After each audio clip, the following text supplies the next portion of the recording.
मित्रांनो नमस्कार. IBPS pattern खाली कशा पद्धतीचे प्रश्न विचारले जातात किंवा कशा पद्धतीच्या प्रश्नांचं फ्रेमिंग केलं जातं या संदर्भातली आपली सगळी चर्चा चालू आहे. आगामी ज्या सगळ्या एक्झाम्स आहेत त्या एक्झामसाठी मित्रांनो हे सगळे प्रश्न तुम्हाला कुठं ना कुठं तरी उपयोगाचे ठरतील. आजही झालेला ग्रामसेवकचा पेपर जर तुम्ही बघितला तर मित्रांनो तशाच पद्धतीचे सगळे प्रश्न दिसतात जसे आपण चर्चा केलेली आहे. त्यामुळे त्या संदर्भात बोलण्यासारखं काही राहिलेलं नाही. पॅराजंबलचा प्रश्न आहेत, okay, fill in the blanks आहे, एररचे प्रश्न आहेत. इंग्रजीच्या बाबतीत IBPSचा पॅटर्न आहे, पॅटर्न इज सेम. व्होकॅबच्या संदर्भातले प्रश्न आहेत. आजचा जरी पेपर तुम्ही बघितला तरी अशाच पद्धतीचे मेसेज तुम्हाला दिसतील. पण मित्रांनो आपण या संदर्भातली परिपूर्ण तयारी करणं खूप गरजेची गोष्ट आहे. त्यामुळे आपल्याकडे ज्या बॅचेस आहेत त्या बॅचेसचा तुम्ही विचार करू शकता. मित्रांनो SSC MTS CGLची बॅच मित्रांनो जवळजवळ 250 लेक्चर्स त्याच्यामध्ये आहेत जे तुम्हाला मिळू शकतात. 899 रुपयाला ती बॅच आहे. त्याच्यामध्ये ग्रामर प्लस व्होकॅब हे सगळंच मित्रांनो त्याच्यात मेन्शन केलेलं आहे. आणि आज आपण सुरुवात करणार आहोत. पहिलाच प्रश्न तुमच्यासोबत आहे तो म्हणजे पॅराजंबलच्या संदर्भातला प्रश्न. आणि तुम्हालाही माहीत आहे की IBPS पॅटर्न खाली गेल्यानंतर पॅराजंबलचा प्रश्न विचारला जातो. वाक्य दिलेले आहेत मित्रांनो, या ठिकाणी 5 वाक्य आहेत, त्यांचा क्रम लावायचा आहे आणि मग त्याच्यावरचे प्रश्न असतात. पहिलं वाक्य कोणतं, दुसरं, तिसरं, चौथं कोणतं. 5 मार्क असतात मित्रांनो प्रश्नासाठी. तुम्हालाही माहिती आहे याचा क्रम मित्रांनो तुम्ही कसं लावणार आहात. पहिलं वाक्य तुमच्यासोबत कोणतं येणार आहे मला काही सांगाल का? यस, पहिलं वाक्य यातलं कोणतं येणार आहे. तुमची वेळ चालू झाली. 30 seconds are given to you. You just try for the question on the screen. Come on.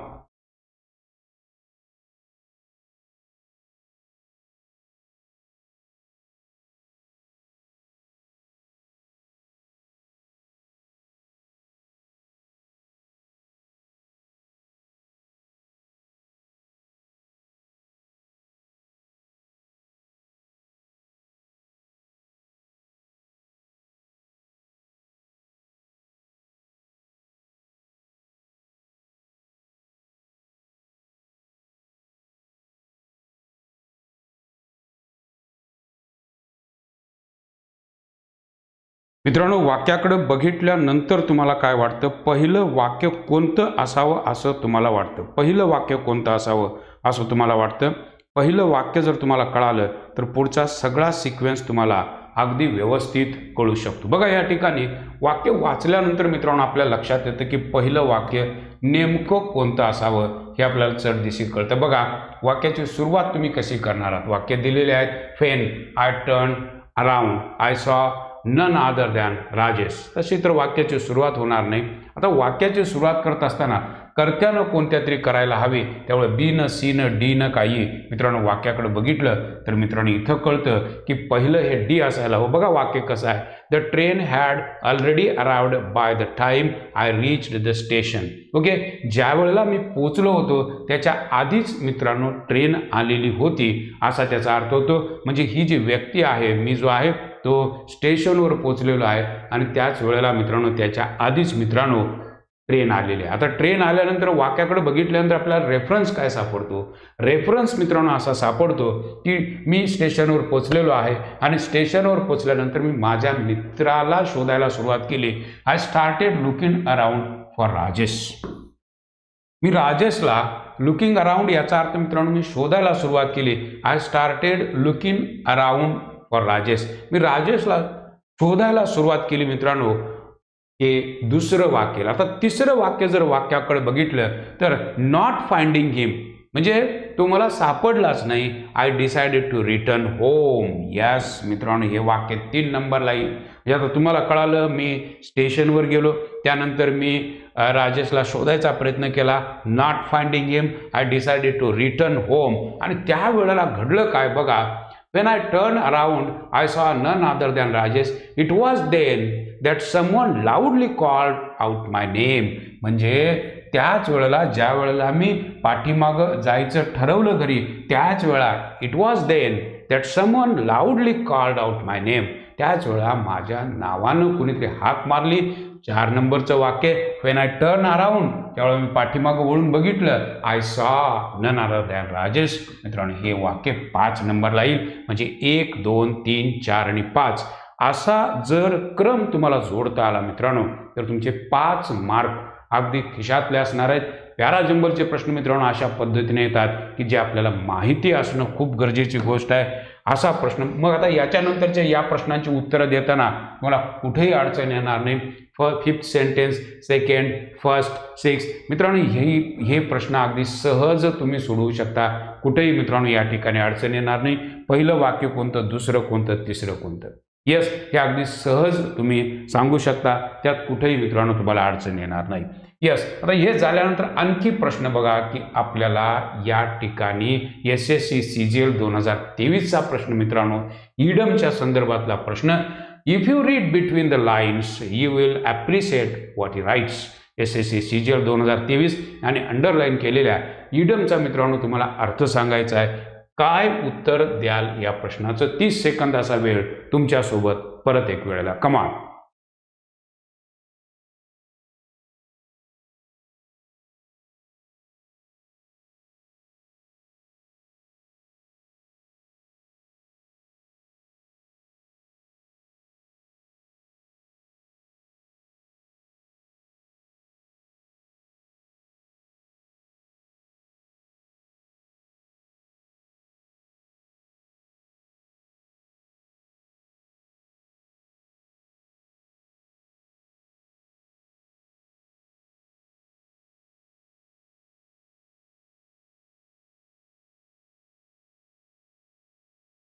Yes मित्रांनो, ही इडम मित्रांनो बऱ्याच परीक्षांना विचारले गेले, आपल्याला उत्तर येणं अपेक्षित आहे। If you read between the lines you will appreciate what he rights.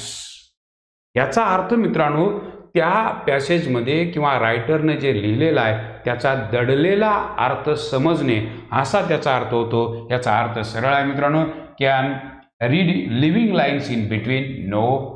Can read a lot quicker, no. Know what the writer thinks मित्रांनो त्या पाठीमागचा दडलेला अर्थ कळणे असा त्याचा अर्थ होतो। That is why C is the correct option. बऱ्याच परीक्षांना मित्रांनो रीड बिटवीन द लाईन्स ही इडम विचारलेली आहे, माहिती नसेल तर मित्रांनो नोट डाऊन करा, अत्यंत महत्त्वाची इडम बऱ्याच परीक्षांना हे विचारली गेली। यस मित्रांनो, अशाच पद्धतीने आपण तयारी करत जाणार आहोत। काय मित्रांनो या प्रश्नाचं उत्तर द्याल? To throw dust in one's eyes, एखाद्याच्या डोळ्यात धूळ फेकणे। To harm someone, to deceive, to show false thing, to make blind. मित्रांनो 30 सेकंदाचा वेळ, बघूया या प्रश्नाचं तुम्हाला उत्तर कसं येते, कमाल।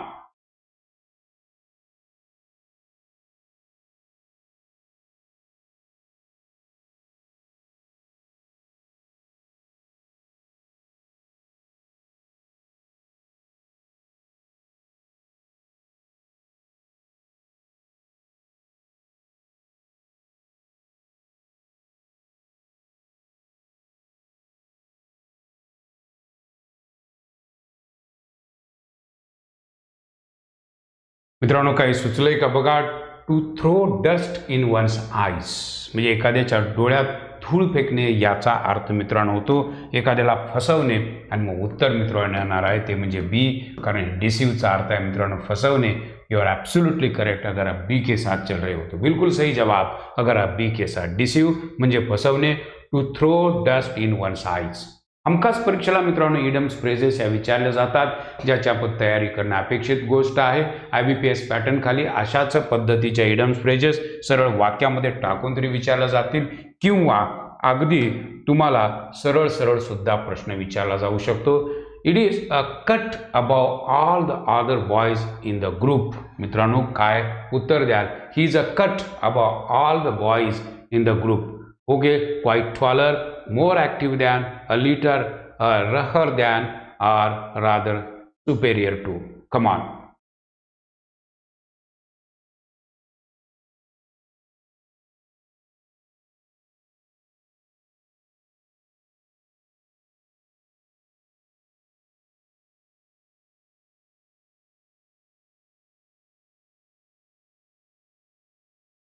मित्रांनो उत्तर काही कळालंय का बघा? कट अबाव, यस याचं उत्तर मित्रांनो कट अबाव ऑल याचा अर्थ मित्रांनो एखादी व्यक्ती जेव्हा सुपेरियर असते त्यावेळेला मित्रांनो ही इडम वापरली जाते।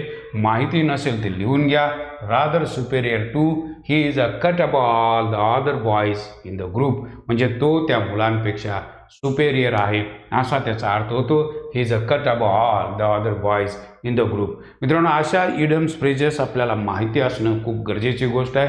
बऱ्याच वेळा अनकॉमन विचारलेल्या असतात, रिपीट झालेल्या विचारल्या जात नाही. अशा वेळेला या नवीन नवीन इडम्स आणि फ्रेजेसची चर्चा आपण करत चाललोय, कारण याच्यातून तुम्ही समृद्ध होत जाणार आहात. As soon as the police arrived the bank robbers showed the white flag. Okay, calmly left the scene, surrendered, ran away or were इन्सेन्स्ड. Yes, काय उत्तर द्या.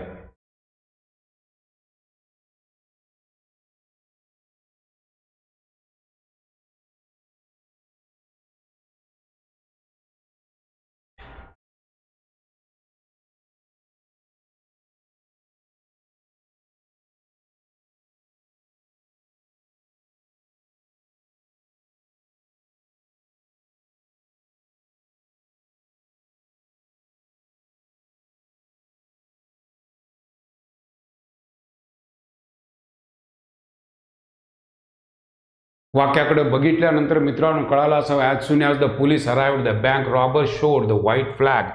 म्हणजे व्हाईट फ्लॅग याचा अर्थ सरळ सरळ सरेंडर जाणे. उत्तर मित्रांनो बी येणार आहे. You are absolutely correct. Surrendered, त्यांनी व्हाईट फ्लॅग दाखवला, त्याचा अर्थ ते सरेंडर झाले. सरळ अर्थ आहे मित्रांनो, B is the correct option. बऱ्याच लोकांचं उत्तर सुद्धा बरोबर आहे. As soon as the police arrived the bank robbers showed the white flag. Right. Okay, ते सरेंडर झाले म्हणजे शरण आले अशा अर्थाने ते वापरलं जाईल. To cut one short. मित्रांनो, काय उत्तर द्याल या इडमचं? To cut one short, to love one, to insult one, to criticise one और टू इंटरप्ट वन. मित्रांनो, काय उत्तर असावं? 30 सेकंदाचा वेळ. कमाल.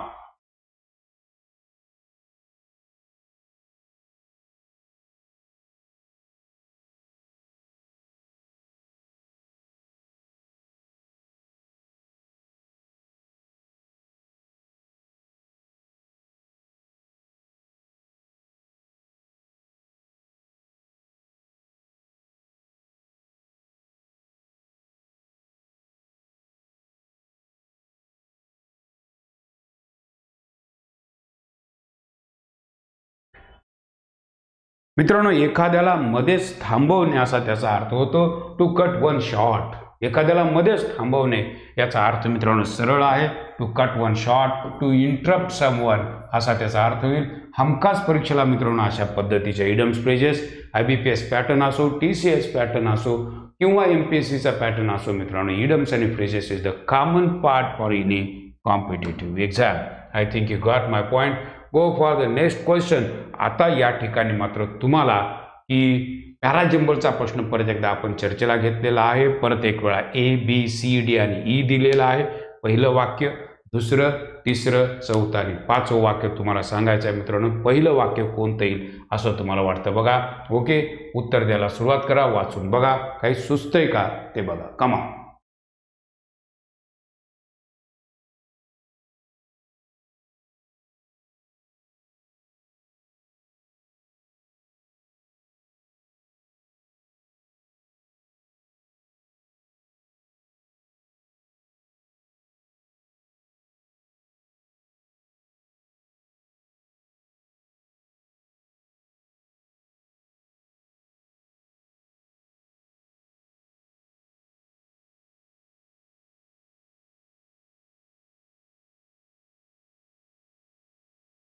वाक्याकडे बघितल्यानंतर मित्रांनो वाक्य वाचत गेल्यानंतर तुम्हाला काय दिसतं? He borrowed some money from his neighbour for me. However he promised to get the money I needed. Since I had no money with me, I decided to borrow from my friend. Yes, the electricity bill had to be paid immediately, but he had no money with him to lend me. वाक्याकडे बघितल्यानंतर मित्रांनो आपल्याला कळतं की इथं सुरुवात कशाने व्हायला पाहिजे. मित्रांनो हे 1 नंबरला असायला हवं. The electricity bill had to be paid immediately. म्हणजे इलेक्ट्रिसिटीचं जे बिल आहे ते बिल इमिजिएटली पेड करणं जाणं गरजेची गोष्ट होती. पण सिन्स कारण दिलेलं आहे, I had no money with me, I decided to borrow from my friend. म्हणजे मी ठरवलं की माझ्याकडे पैसे नसल्यामुळं मी उसने पैसे माझ्या मित्राकडून घ्यायचे ठरवले, कारण मला इलेक्ट्रिसिटी बिल भरायचं होतं. पण आता परत मुद्दा असा आला, but he had no money with him to lend me. त्याच्याकडेही पैसे नव्हते, त्यामुळे हे येईल मित्रांनो 3 नंबरला. ओके, तरी सुद्धा however he promised to get money I needed. 4 number, तरी सुद्धा त्यानं मला वचन दिलं की बाबा मी तुला पैसे आणून देतो, आणि मग त्यानं काय केलं, he borrowed some money from his neighbour for me, this is 5th one. म्हणजे अशा पद्धतीनं वाक्याच्या रचना जर आपल्याला जोडता आल्या तर 5 मार्क अगदी सहज आपण खिशात घालू शकतो. कुठेही मित्रांनो अडचण येताना दिसणार नाही. ह्या साऱ्या साऱ्या गोष्टी आपल्याला कळाल्या की प्रश्नांची उत्तर देताना मित्रांनो अजिबात अडचण येणार नाही. ओके, आता तुम्ही ह्यातलं सांगू शकता पहिलं, दुसरं, तिसरं, चौथं वाक्य कोणतं, 5वं कोणतं सांगणं मित्रांनो खूप सोपं आहे. काहीच अडचणीचा भाग या ठिकाणी दिसणार नाही. ओके, पुढची इडम काय आहे बघा. I am tired of the rat race in the corporate sector. Rat race म्हणजे काय? Corruption, misery, unpleasant sight, okay, or fierce competition. काय उत्तर असावं मित्र? Rat race. 30 सेकंदाचा वेळ, कमाल.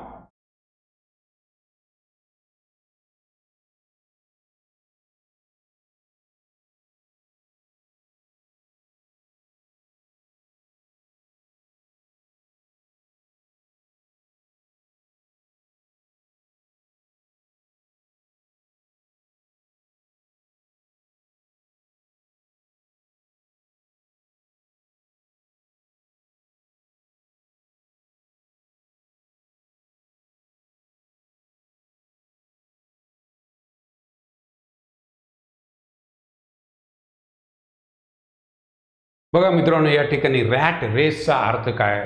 रेस म्हणजे तर तुम्हाला माहिती आहे शर्यत. याचा अर्थ मित्रांनो कॉम्पिटिशन असते. प्रचंड कॉम्पिटिशन ज्या वेळेला असते त्यावेळेला म्हटलं जातं फायरस कॉम्पिटिशन इज ॲब्सोल्युटली करेक्ट. मित्रांनो उत्तर अगदी बरोबर आहे. ओके, हे करप्शन वगैरे, ओके, मायझरी येणार नाही, अनप्लेजंट साईट येणार नाही. मित्रांनो कळायला हवं की टफ कॉम्पिटिशन ज्या ठिकाणी असते, जीवघेणी कॉम्पिटिशन ज्या ठिकाणी असते त्याला म्हटलं जातं मित्रांनो rat race. Right. I am tired of the rat race in the corporate sector. SSC CGL 2021. सगळ्या इडम्स फ्रेजेस मित्रांनो लिहून घ्या. पुन्हा पुन्हा सांगत राहतोय की ज्यावेळा सेशन अटेंड करता त्यावेळा एक वही, एक पेन आणि शांतता तुमच्यासोबत असणं खूप गरजेची गोष्ट आहे. अत्यंत महत्त्वाच्या इडम्स आणि फ्रेजेस, पॅराजंबरच्या गोष्टी आपण चर्चेला घ्यायला लागलोय. अशा पद्धतीचे प्रश्न मित्रांनो तुम्हाला सोडवायचे असतील, अशा पद्धतीचा कोर्स करायचा असेल तर IBPS पॅटर्न खाली आपल्याकडं शॉर्ट ट्रिकची बॅच आहे, जी बॅच फक्त 199 रुपयाला आहे. परिपूर्ण कोर्स करायचा असेल तर मित्रांनो 899ला आहे. पण ही शॉर्ट ट्रिकच्या बॅचचा तुम्ही विचार करू शकता जर तुम्हाला परीक्षेचा कालावधी कमी असेल तर. राईट. ओके, 199 रुपयाची या बॅचचा तुम्ही विचार करू शकता. पुढची फ्रेज काय बघा. Sachin is an indifferent student, he is often all at sea. आता त्याने विचारलं मित्रांनो ऑल ॲट सीचा अर्थ काय आहे? In a state of shock, very knowledgeable, in danger, or completely confused. काय मित्रांनो उत्तर असावं? कमाल. उत्तर प्रश्नाचं काय असावं? कमाल.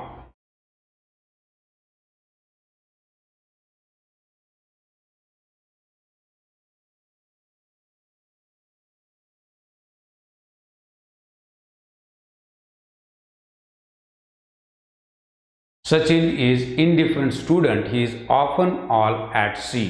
Yes.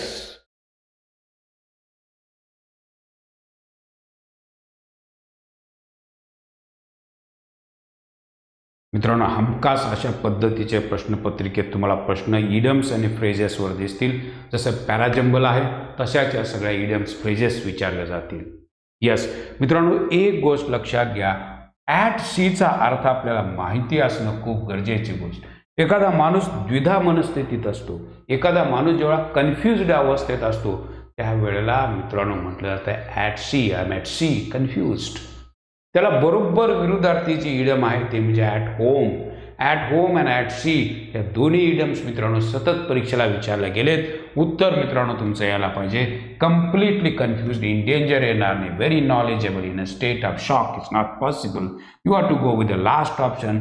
हे विकल्प आपका बिलकुल सही. कम्प्लिटली कन्फ्युज्ड असा त्याचा अर्थ होईल. म्हणजे अशा पद्धतीच्या इडम्स फ्रेजेस जर मित्रांनो तुम्ही बघत गेलात तर उत्तरं अगदी सहज पद्धतीने येऊ शकतात. 30 सेकंदाचा वेळ मित्रांनो. परत एक वेळा तुमच्यासमोर प्रश्न. I am waiting for the old man to kick the bucket so that I can get his money. Yes मित्रांनो, किक द बकेट ही इडम मित्रांनो अगदी MPSC खाली सुद्धा मित्रांनो विचारली गेले. किक द बकेटचा अर्थ काय? To conclude, to kill, to die or to ॲब्सॉल्व.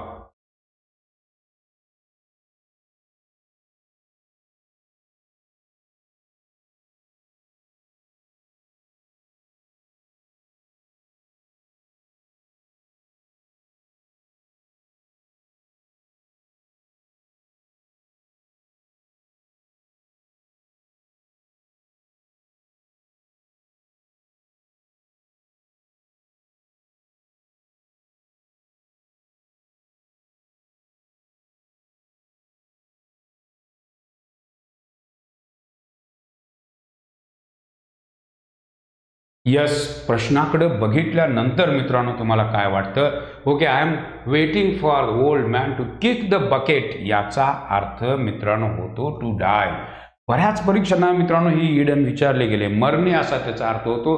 बऱ्याच परीक्षांकरता ही इडम विचारले गेले. To kick the bucket MPSC खाली 2-3 वेळा ही इडम मित्रांनो विचारले गेले. लक्षात ठेवा. माहीत नसेल तर मित्रांनो लिहून ठेवा. टू डाय मरणे, टू किक द बकेट. म्हणजे आपल्याला कळायला हवं की अशा पद्धतीच्या इडम्स आणि फ्रेजेस बघा वाक्यात. I am waiting for the old man okay to kick the bucket म्हणजे त्यांच्या मरणाचीच मी वाट बघत होतो so that I can get his money.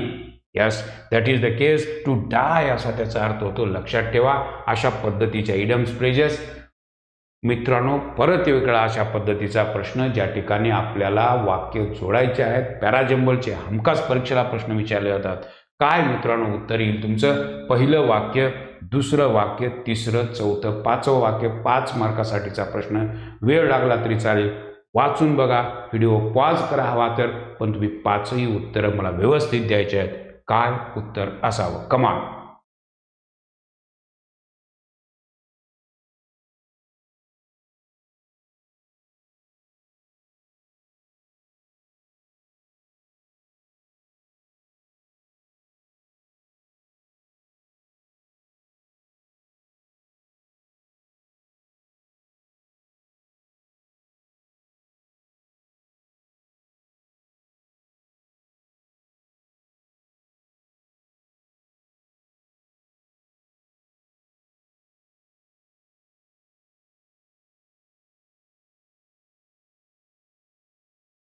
Yes मित्रांनो, पहिलं वाक्य काही सुचतंय का बघा. पहिलं वाक्य काय असावं असं तुम्हाला वाटतं? Yes,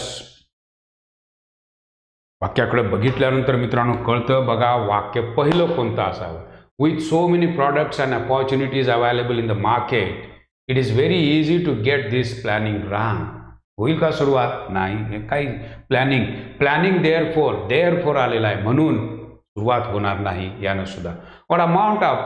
What amount will we need and when will we need it?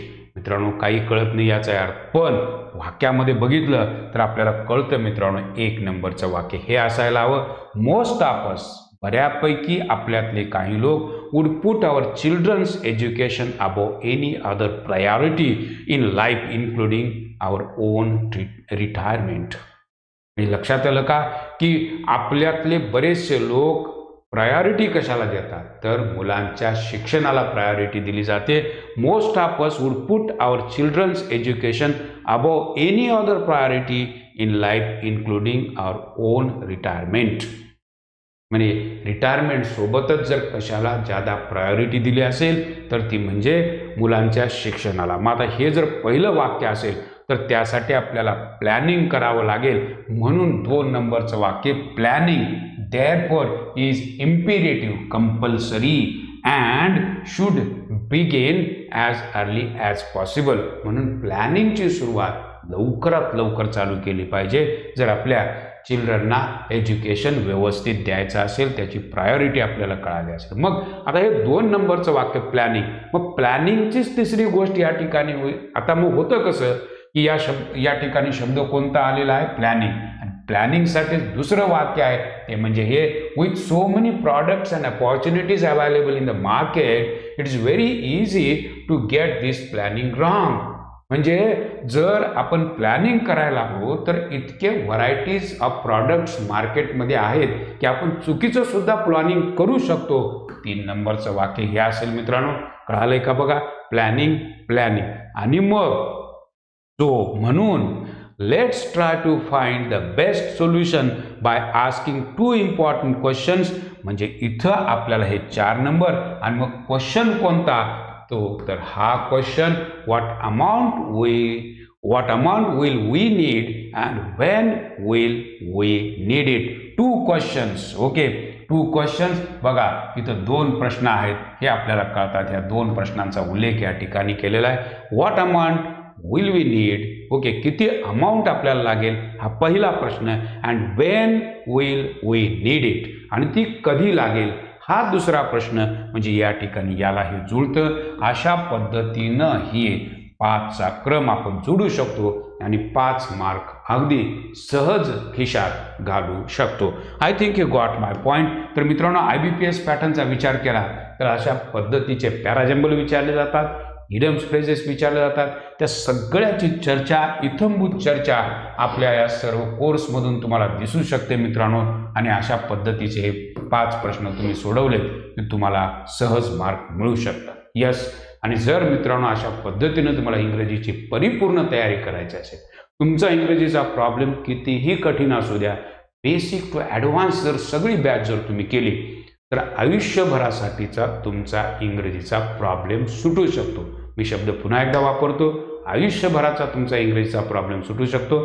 जर या सगळ्या बॅचेसमधली कोणतीही बॅच, IBPSची बॅच करा 899, TCS पॅटर्न 899, MPSCची 899, कोणतीही बॅच, एक बॅच जर तुम्ही केलीत तर आयुष्यभराचा प्रॉब्लेम सुटतो. याचं कारण मी तुमच्यासोबत आहे. आपण PYQ बघालोय, पण बेस पक्का करायचा असेल, जर तुम्ही नवीन असाल तर या बॅचेसचा विचार करा मित्रांनो. वेळ घालवू नका. परीक्षा जवळ आली म्हणून मग कोर्स करणं हा भाग वेगळा. त्याच्या आधीच या सगळ्या गोष्टींची तयारी करा.